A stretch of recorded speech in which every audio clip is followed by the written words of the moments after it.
நபியை பத்தி கேட்டா ஊருக்கே உலகத்துக்கே தெரிஞ்ச பதில மட்டுமே சொல்லாதீங்கப்பா.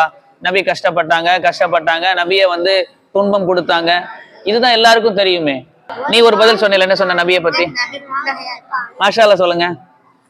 நபி எப்பயுமே சிரிச்ச முகத்தோட இருப்பாங்க, நபி பிரகாசமா இருப்பாங்க சொன்ன மாதிரி. அதே மாதிரி நபி எப்பயுமே முகத்துல புன்னகையோட இருப்பாங்க, மாஷா அல்லாஹ். அதே போல நபி அவர்கள் என்ன சொல்றது, வேற நபி அவர்கள் தங்களுடைய சபையை கலகலப்பாக வச்சிருப்பாங்க. எப்பயுமே என்ன செய்வாங்க நபி, நம்ம வந்து வித்தியாசமா பார்க்கணும்ப்பா. நம்ம நினைக்கிறது, அதாவது நபி அவர்கள் நகைச்சுவை பண்ணுவாங்க. என்ன பண்ணுவாங்க? ஆனா அந்த நகைச்சுவையில பொய் இருக்குமா? அந்த நகைச்சுவையின் மூலம் மத்தவங்களுடைய மனசு காயப்படுமா? மத்தவங்களை ஹர்ட் பண்ணி நபி அவர்கள் சிரிப்பாங்களா? தம்பி, நகைச்சுவை கூட நபி அவர்கள் கண்ணியத்தோட உண்மையோடு தான் பேசுவாங்க. அப்படித்தானேமா? ஏராளமான வரலாறுகள் இருக்கா இல்லையா? அதே மாதிரி நபியினுடைய முகம் எப்பயுமே ஒரு பிரகாசத்தோடும் புன்னகையோடுமே இருக்கும். ஒரு சஹாபி சொல்லுவாங்க, நான் நபியை எப்ப பார்த்தாலும் என்னை பார்த்து என்ன செய்வாங்க, புன்னகை பூப்பாங்க. பாத்தியா? ஓகேவா? அப்ப நபியை பத்தி கேட்டாங்கன்னா கடைசி நபின்னு சொல்லி பழகுங்க.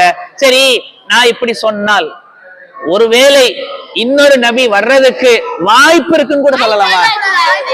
நான் என்ன சொல்றேன், இப்ப இல்ல, மாஷாஅல்லாஹ் சொல்லு. பத்தியா, ஈமானே போயிடும். அப்படி யாராச்சும் சொல்றாங்கன்னா நம்பலாமா? அவங்க பக்கத்துல நம்ம பழகலாமா? டச்சே வச்சுக்க கூடாது. அவங்க வெரி டேஞ்சரஸ், ஈமானுக்கு ஆபத்தானவர்கள்மா. யாரு இன்னொரு நபி வர்றதுக்கு வாய்ப்பு இருக்குன்னு சொன்னா கூட போச்சு ஈமான், அவ்வளவுதான். ஈமான் போயிடுச்சுமா. ஈமான்ல உறுதியா இருக்கணுமா இல்லையா? ஈமான்ல சின்ன தடுமாற்றம் கூட இருக்கலாமா? ஈமான் தான் நமக்கு உயிர் மூச்சு, ஷரியாத்து தான் நம்முடைய வாழ்க்கை. புரிஞ்சாமா? அப்ப நபி அவர்களை இறை தூதராக ஏற்றால் மட்டும் போதாது. எப்படி ஏத்துக்கணும்? இறுதி தூதர். எப்படிமா?